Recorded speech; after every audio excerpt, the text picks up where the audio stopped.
to kindly go through those rules. How absurd, you will then understand how absurdly the rules have been notified. I will be dealing with this. Now, I have briefly explained what the rule says for each of these assets. Now, let us leave out shares and securities. For all other assets like jewelry, archaeological collections, drawings, paintings, sculptures, any work of art, what the rule says, if it is received as a straight gift, straight and simple gift, then you see what is its open market value as on the date of receiving the gift. See, they use the term valuation date. That valuation date is termed as the date of receiving the gift. Where it is purchased from a registered dealer, then the invoice value is the fair market value. Now I don't understand. See, I go and purchase a jewelry, item of jewelry from a registered dealer. I pay some money. Then does it mean that the dealer will give it to me for less than the market value? The rule presumes that he will give. If somebody else is going to pay for the difference and I receive something, then it says take the invoice value as the fair market value. Let us take a practical instance. The item of jewelry costs, let us say, 5 lakhs rupees. That is the invoice value. But for some reason, the jeweler, the dealer, he gives it to me at 3 lakhs rupees. Perhaps 2 lakhs is paid to him by somebody else. Then the difference is taxable as income tax, taxable income. Then it says if received by any other mode, not as a gift or through purchase from a registered dealer, then the valuation has to be determined by the registered valuer. Then as far as quoted shares and securities are concerned, if received by way of transaction through a stock exchange, then the transaction value as recorded in the stock exchange is the fair market value. Then in respect of off-market transfers, the lowest quote on the date of transfer in any recognized stock exchange.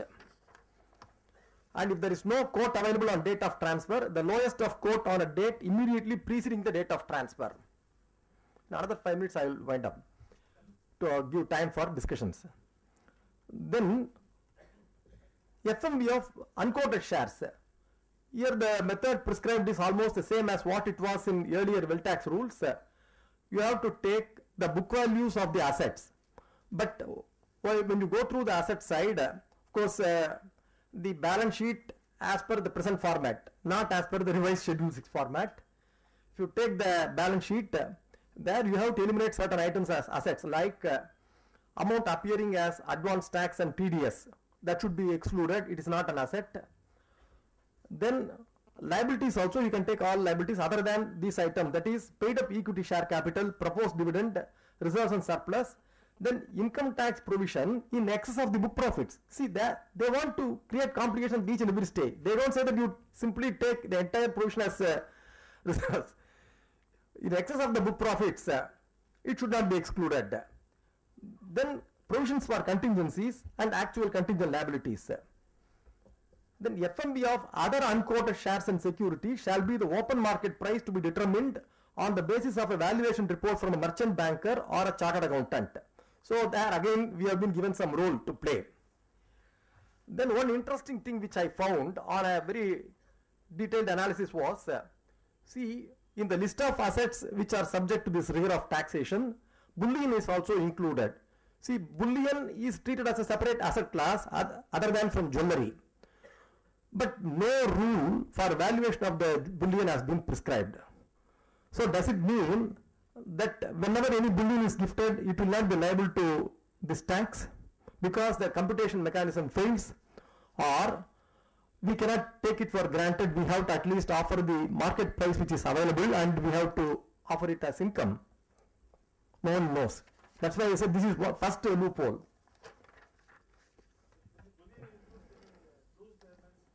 No, only, no sir, blocks, silver articles, bullion, bars, silver bar, biscuits, gold biscuits, that is treated as bullion.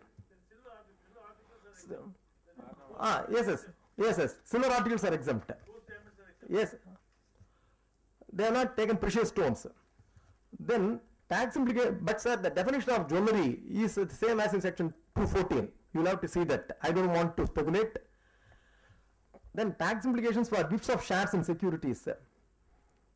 In the case of individuals and HUFs, gifts are deemed gifts of all types of shares and securities are covered. Only in the case of closely held companies and firms, only gifts of closely held companies shares is covered. Then securities as defined in Securities Contracts Regulation Act.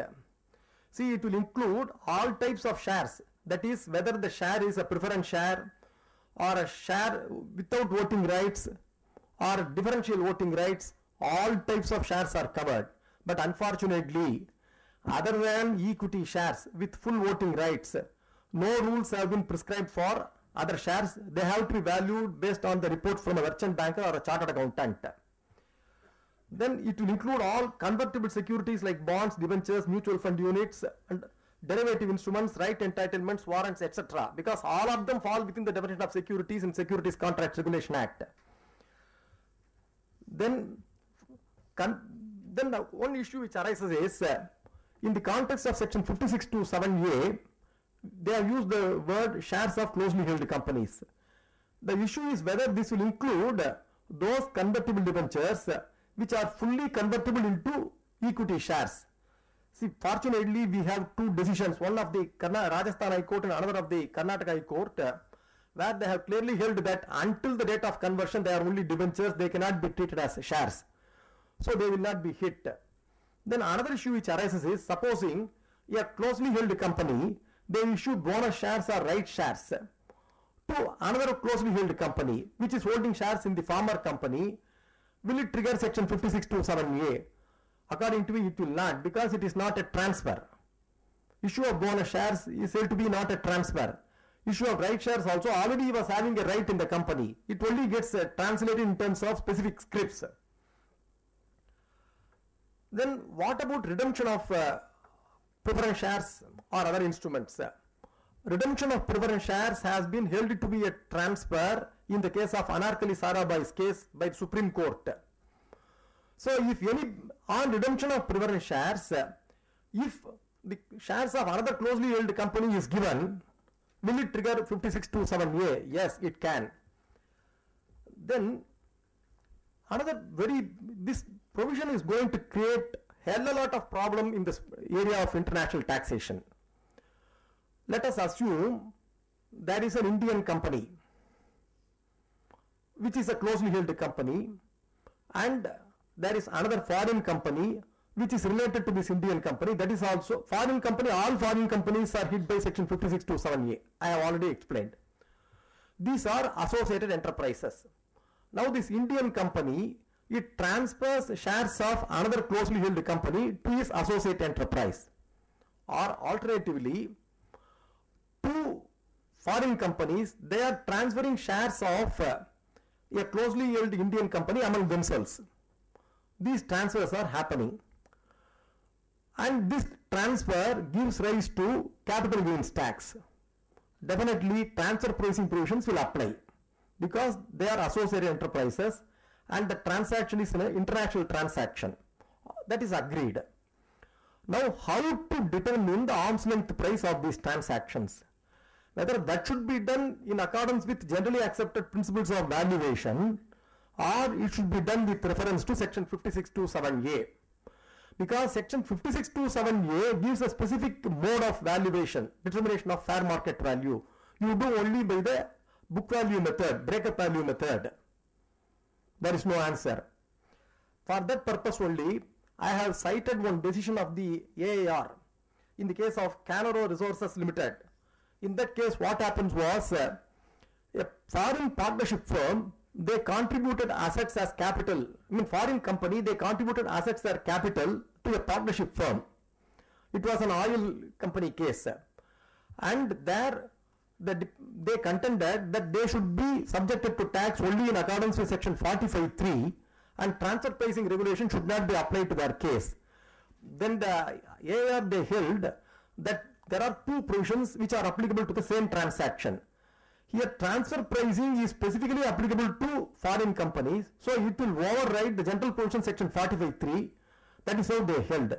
So in this case also, if there is a transfer of closely held company shares which will trigger the applicability of chapter 10 and transfer pricing provisions, that will override section 56(2)(7)(a). This is my opinion, but I won't say this is conclusive. Unfortunately, this section 5627A will hit all transfers of shares of closely held companies between foreign companies by way of corporate restructuring or in pursuance of even bankruptcy proceedings. I have given a decision of the Dana Corporation case where the transfer of assets took place in pursuance of directions of the bankruptcy court in US. That also the Indian government wanted to tax it, which was negatived. But 5627A will annul all those decisions. The other problem is, all right, the foreign company, they do not want to fight with this bloody Indian government. They decide to pay the tax under section 5627A. Can they claim credit for the tax so paid in their respective countries? That itself is a debatable issue. I don't want to go into all those things. I am only highlighting the issues. Again, if you see the FEMA regulations, they have a detailed procedure for determining the value of shares, valuation of shares, whether it is a quoted share or unquoted share. If a transfer takes place in accordance with that value, and if it happens to be different from this fair market value, then also 5627A is triggered. Is it fair? See, I am complying with the specific regulation, namely FEMA, but you are fastening me with the tax liability under Income Tax Act. Then what are the issues in determination of fair market value of shares? Earlier I said 11U and 11UA are absurd, you know, I will tell you. See, in the respect of shares, they could be received either for nil value or for inadequate consideration. In both situations, 5627 is attracted. In the case of quoted shares, when they are transacted through stock exchange, I would like all of you to tell me, is it really possible to transact any shares in the screen-based trading for nil value? I do not know how they have envisaged this provision. Then confusion regarding the phrase transaction value. You see what the rule says, whenever it is put through the stock exchange, the transaction value is the fair market value. Which transaction value? Is it the transaction value involving the particular assessee or any other transaction value? Because in respect of the same share, there will be any number of transactions on the same day. Obviously, you can't ask me to take the values of the other transactions. If I have to take the value of this particular transaction, if that is the value, where is the gift element involved? The rule is improperly drafted. Then in respect of off-market transfer of quoted securities, they say the lowest quotation prevalent in the stock exchange on that date. Where the share is quoted in different stock exchanges, which are the lowest quotations I have to take? They have not clarified. Then in respect of valuation of unquoted equity shares, where there is a restriction on the transferability of shares, no provision is made for discounting the value. That is another drawback. Again, if you see the definition of the valuation date, it is simply ridiculous. It says as on the date of transfer. Let us assume on 31st August 2011, shares of a closely held company have been transferred. How come the poor transferee is going to determine the breakup value of the share on 31st August 2011? Can he ask the company whose shares he has acquired to prepare a balance sheet on 31st August? If it is not possible even for an Indian company, how come you do this in the case of a foreign company? Can you at least get the balance sheet? I don't know how the CBDT officials are framing all these nonsense rules. I'm sorry if I am very harsh in this CA forum. No, sir, it makes sense for them. In respect of shares of practical difficulties in the case of companies having different kinds of equity shares, already I have mentioned. Then difficulties in determining the valuation date itself.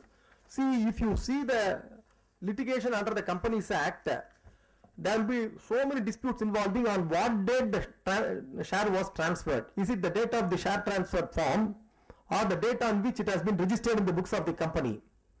According to me, the date on which the person has received the shares in his hand along with the share transfer form which is duly executed, that can be taken, because that's what the rule says.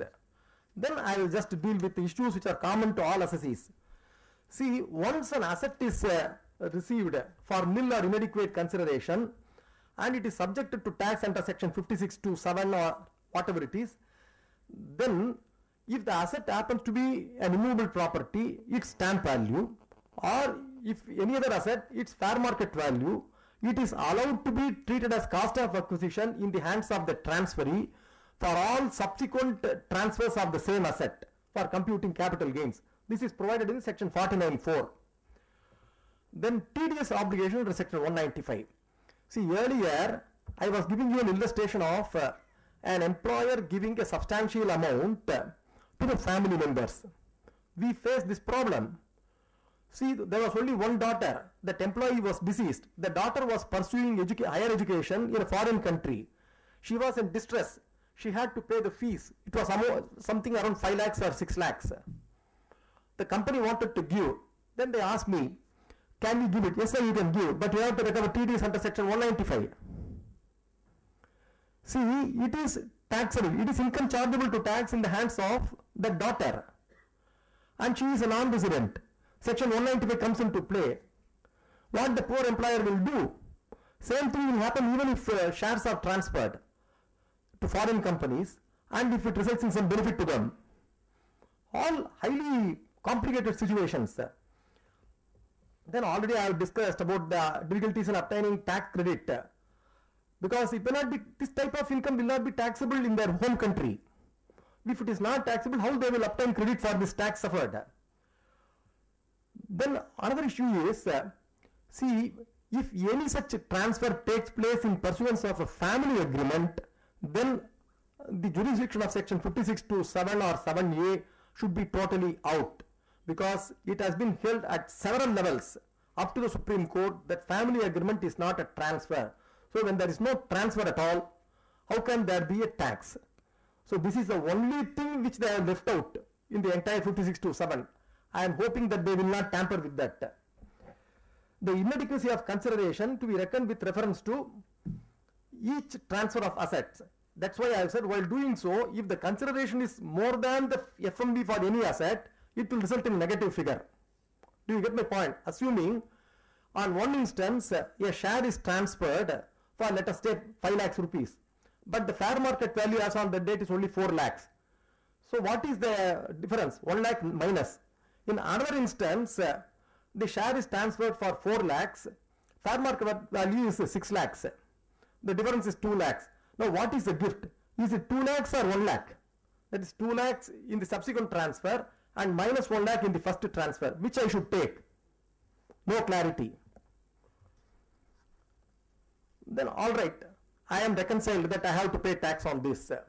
Then subsequently, assuming this is the only income which is subject to tax in my hands, then all the basic computation provisions will apply. Even for this income, you can claim ATC deduction or ATD, all these deductions you can claim. Basic exemption also you can claim.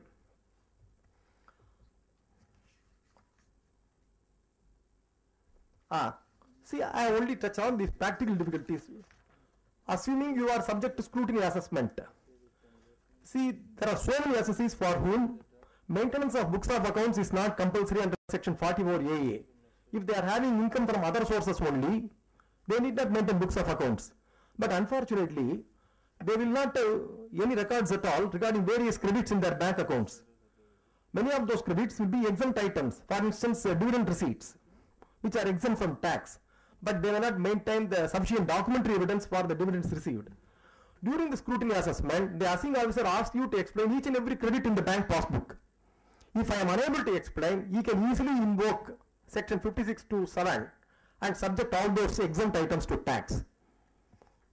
With this, I want to stop at this stage because I think I have already taken enough time. I want to give at least some time to the floor to raise issues. Thank you very much for the patient listening. Thank you. No, 10 kg of gold. Has she filed wealth tax return? No, she should have created documentary evidence by filing wealth tax return. But definitely, the value of 10 kg of gold will be liable for wealth tax. At that time, the basic exemption limit for wealth tax was only 15 lakhs. At any point of time, it would exceed 15 lakhs. If she has created documentary evidence, as Mr. Karthikeyan was saying, by declaring that this is a taxable wealth. No, this lady, first of all, she should have declared that she was owning this much of gold jewelry and she should have paid. Let us assume she has forgotten to do that. Now, there is a provision, I think up to certain limit, Hindu females, 500 grams, they are allowed to retain, but that is nowhere near the limit which you have mentioned, 10 kg of gold jewelry. If she can make a declaratory affidavit saying that she was owning this much, which she inherited from her husband, has he disclosed it? Whether he was maintaining books of accounts in which he has not maintained. No, but when she inherited, whether she filed any petition before the High Court and got a letter of administration, because normally when you inherit such a huge values, you are supposed to do it. No, let me come to that. See, immediately after receiving this gold, right from 2001 onwards, if the recipient relatives have declared it in their respective books of accounts and it has been accepted, there is no problem. Not wealth tax, in their books of accounts. No, sir, let me tell you, it is all purely on facts. Suppose one of the relatives, he declares that he is having a jewelry worth 5 lakhs or 10 lakhs, and he says that I received it from so and so. If that person is alive and at least if she gives a declaration, it's okay. But if the lady who gave this, if she is not alive, then he will be definitely getting into problem. Gift deed executed by the lady at that point of time, then definitely.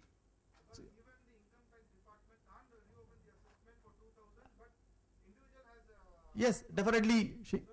No, if that gift deed has been duly notarized, then no, not like that. See that we can only tell the provisions. But see, for instance, even in unexplained credits, they will simply say, I got it as a loan from so and so. Then he would have issued a check to this person. He will say that I received it by check. Still, the bar that no, this money was given by somebody else. Like that only, they simply smash all the defenses taken by the Assis.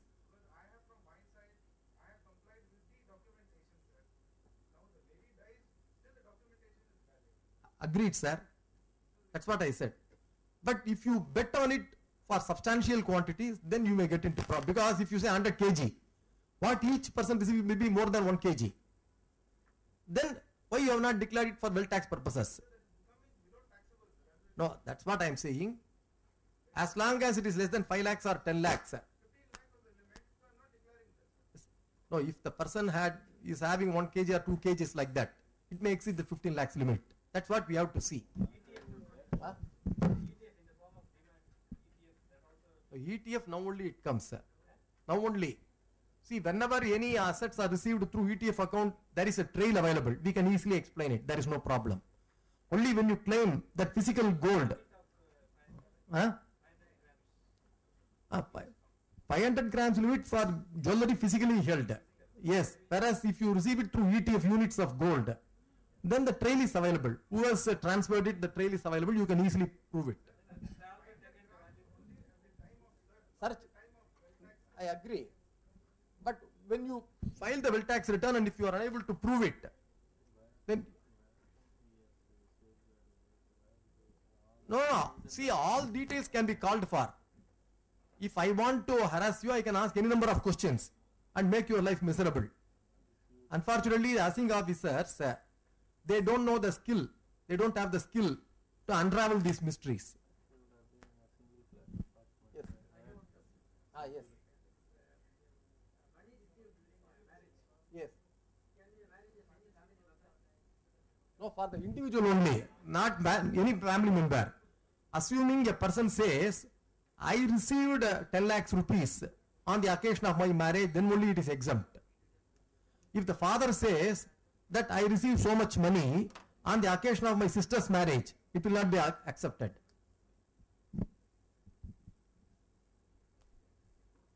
One last question.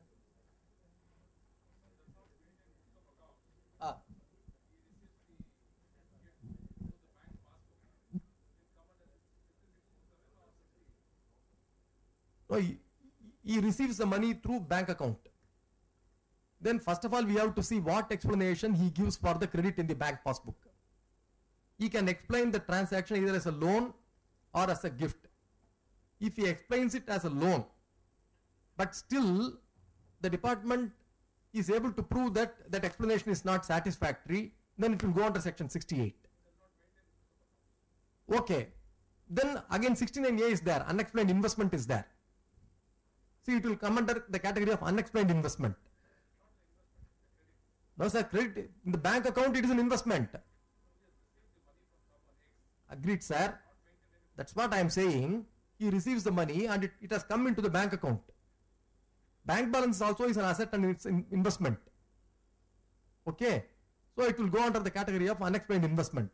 On the other hand, if he claims that so and so gave it as a gift to me and he is my relative, see, definitely if he is a stranger he will not take this plea at all. So if he is a relative and he says that I received this as a gift from my relative who is covered by the list of relatives, then 5627 will get triggered. There also, what the assessing officer can do, that he has got two options.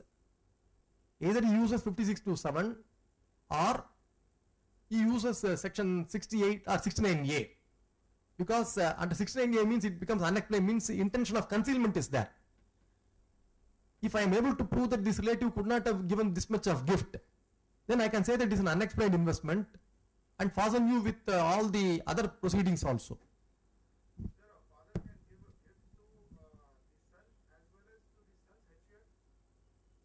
Sir, he can give it to son's HUF only up to 50,000 per financial year. Supposing that HUF does not have any other income at all during that year, he can give up to 2.5 lakhs.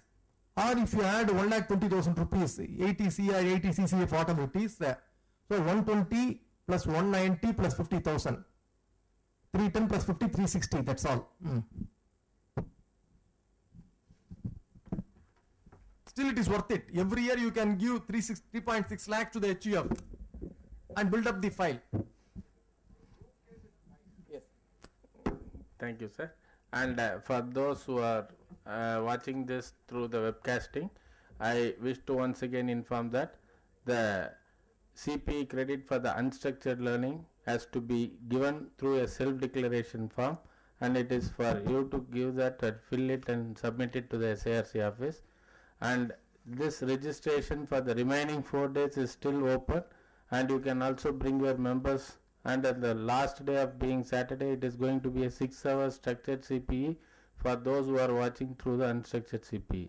And I, on behalf of each and every one of you present here, thank the speaker of the second session of the third day, CA N.S. Srinivasan, and the exposure due to the research into the gifts has been exhibited at this point of time, and I would request you to give a applause for that. And on behalf of SARC and its chairman, I would present a small memento to you.